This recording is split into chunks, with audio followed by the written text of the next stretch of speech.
Hello, everyone. This is a recording of our volunteer training for our child protection policy. It covers both working with children and youth, although since I'm the children's minister, I will specifically be focusing on the children's ministry. This is for the volunteers in our children's ministry and in our youth ministry. It's also for people who are curious about volunteering with our children and youth, and also for those who just want to know in what ways we protect our children and youth here at the church. So I'm going to go ahead and start the presentation.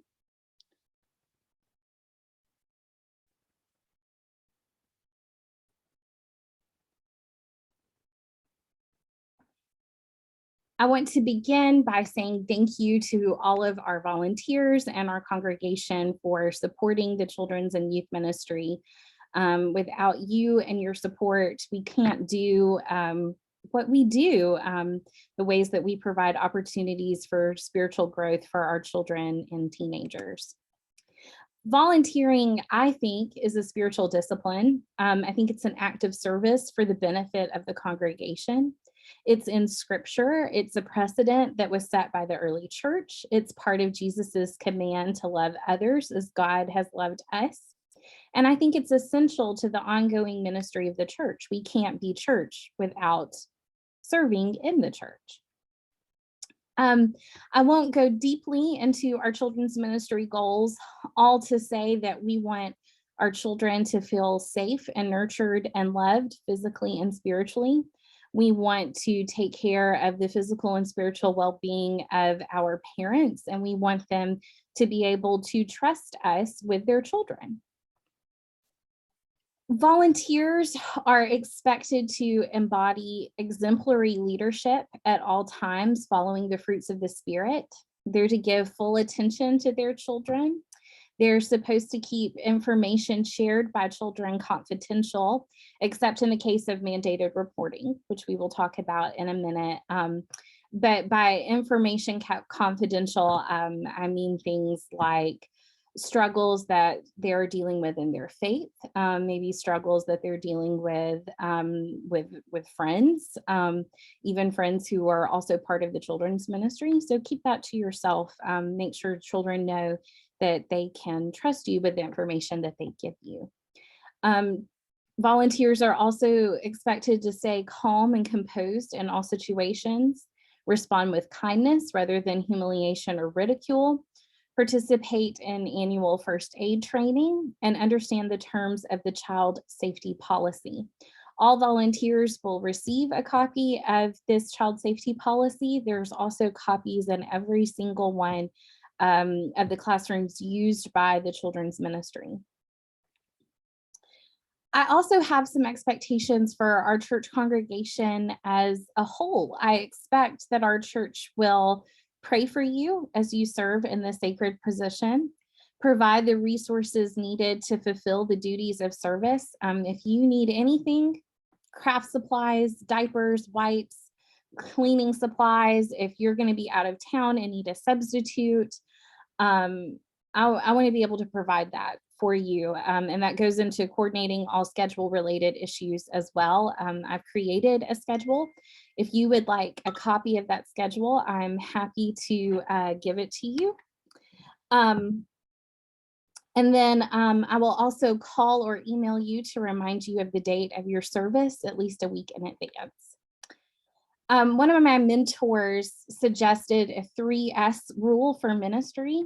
That means that in a ministry situation, we should be providing background checks, secure buildings, safe classroom space, things related to safety, also things related to sanitation, being good stewards of what we have, and also things related to spiritual formation. And that's probably the most important one, that meeting the spiritual needs of the congregation within the policy and procedure. And we can't meet the needs of the spiritual congregation unless we have safety and sanitation first. So that is, of course, important. Now to get into the nuts and bolts of our child protection policy. Volunteers are required to be a member of the church for 6 months before being allowed to volunteer with children or youth. And they must complete a state mandated background check on all youth and children's leaders, including those serving on the youth and children's committees. Volunteers should never be with children alone. There should always be one other adult present within eyesight of the volunteer. That applies to our nursery and toddler rooms where there is a window in between the two classrooms. So as long as teachers and children are within eyesight of one another, one adult can be in the nursery room and one adult can be in the toddler room, and that would be fine. But the two adults cannot be related. This is a protection for volunteers if ever there is an accusation of abuse or misconduct or something like that, and or even a liability issue if a child gets injured and the parents or family sue the church in that situation. Two adults who are related cannot testify for or against one another in court. So a mother and daughter, mother and son, father and son, husband and wife, however you're working at grandparents and grandchildren, two adults who are related cannot be working together. Or if they are, then a third adult needs to be present. Background checks just examine an individual's history of substance abuse violations, physical and sexual abuse violations, or other activities that would jeopardize the safety of children. It's very non-invasive. Persons who, of course, don't pass the background check will be asked to not work with minors. In keeping with instances like background check, where we're making sure that volunteers are qualified to work with minors and that they're safe persons for minors to be with, volunteers are also required to be mandated reporters, which means that if you have any reasonable grounds to suspect the abuse of a minor, you are mandated to report the abuse to DSS first and then to a pastoral employee, so like myself or Matt or Scott. There's a couple of general principles of reporting. Reports should be taken seriously. Allegations should be handled with sensitivity for a person's privacy and for the family's privacy. The church and all its members should cooperate with law enforcement and DSS. The victim should never be blamed, and the church should seek to provide support to victims, offenders, and their families. When taking a report, be sure that you do it in a conscientious way. If a child says something that makes you think that some physical or sexual abuse is going on, don't pull out a pen and a paper and immediately begin jotting down notes or making accusations. Ask basic questions to clarify facts. Don't try to investigate or verify. And just listen supportively to that child.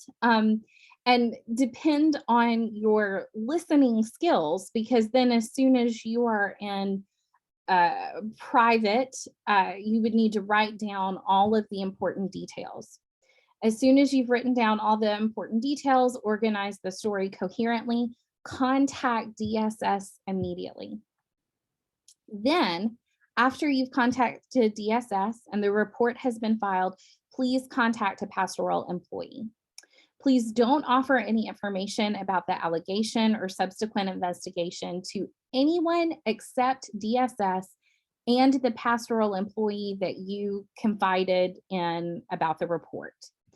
That just makes sure that everyone, that the story is kept confidential for legal reasons. That's really important. And also out of care and concern for the family, that's important. Our policy book has the numbers for the police station, the sheriff's department, and the Department of Social Services. So if you need any of that information, it's in our policy. Moving on to first aid and emergency policies. Every classroom has a first aid kit. There are 3 very extensive first aid kits, one in the nursery, one in the toddler room, and one in the K through 2nd Sunday school room. In addition to Band-Aids, Neosporin, alcohol pads, the general stuff. They also have flashlights and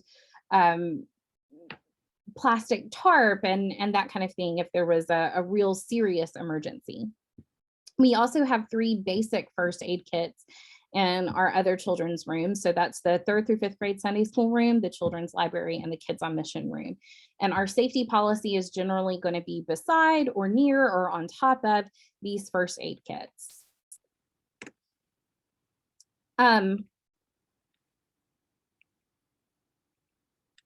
In the event of an emergency, please call 911 and send someone to contact a medical professional in the building before using any of the first aid equipment. 911 hopefully will get there sooner than you could do anything to help the child. And so that's what we want to rely on. We want to rely on the medical professionals and the people who are trained in this to do this for a job. That being said, there are 2 AEDs that we have available for pediatric use. One is located directly across from the nursery room downstairs in our main building, and one is located in the stairwell on the landing beside the playground door in the children's and youth building. Once you turn on the AED will talk you through the instructions on how to use it. There's also 2 pediatric D chokers. One is located with the AED across from the nursery room, and one is located with the first aid kit in the children's library. If you press the D choker to the child's mouth and pull the syringe towards you, the syringe will dislodge the food in the child's throat that is, or object, it doesn't have to be food, object in the child's throat that is choking the child. We also have fire or emergency evacuation plans that are posted in each classroom. Of course, teachers would be responsible for making sure that all children are reunited with their parents and sent home appropriately. And we, of course, promise to keep you updated on extreme weather through our Facebook page and through our church's voicemail system. I briefly wanted to go over the volunteer job descriptions for the children's ministry. It's pretty much the same for working in the nursery and toddler rooms and for working with the elementary schoolers. All volunteers are expected to arrive promptly. Nursery volunteers are expected to facilitate the education and growth of children through interactive play. This is very important for their development. They're expected to respond with kindness. No corporal punishment will be used in any of our church classrooms. They're also supposed to remain focused on the children, giving them their undivided attention, communicate effectively with me, the children's minister, of any issues or needs that might arise, and prayerfully create a safe and welcoming space for our children to grow in the knowledge that they are beloved by God. Nursery volunteers should arrive 15 minutes before their shift. Children should be dropped off and picked up by a responsible adult. The adult needs to sign the child in with the sign-in sheet, gives the name of the child and contact information for an adult. We have pink registration forms for children who are in the nursery. That will give us some general information on the child and their family and some allergy and medical information. In an emergency, the parent or the responsible adult should be contacted immediately. Obviously, we're not going to leave children unattended for any reason, especially toddlers. We also have boo-boo reports. So if a child is injured in a minor way and it's not an emergency where you have to call 911, please fill out a boo-boo report just so that I'm aware of the issue. Again, that's for liability reasons.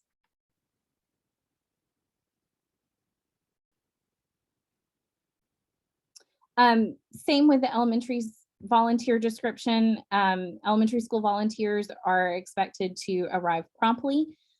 They're to facilitate the education and growth of children through the use of our curriculum, which engages children in the stories of the Bible and the sharing of the gospel. They're to respond with kindness, even when disciplining children. That means, again, no corporal punishment. Again, remain focused on the children, communicate effectively with any needs, and create a safe and welcoming space. Elementary volunteers are to arrive 15 minutes early as well. Children should be dropped off by a responsible adult. Elementary children don't have a sign-in sheet because typically we take roll for their classes. We don't have any kind of care during worship, and so they're only with teachers for a brief period of time.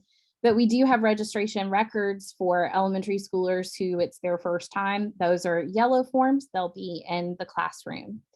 In an emergency, of course, the parent or the responsible adult should be contacted immediately. Children shouldn't be left alone.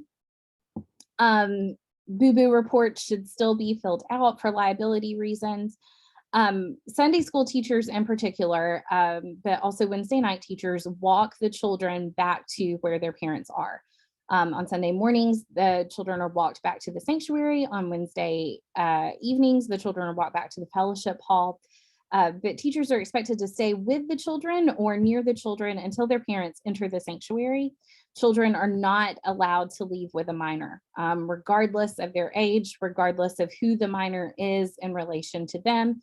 If they are under 18, if they are not a parent or a responsible adult, then they are not allowed to leave with them. That protects all parties involved, because minors should never be wandering around the building without an adult nearby supervising.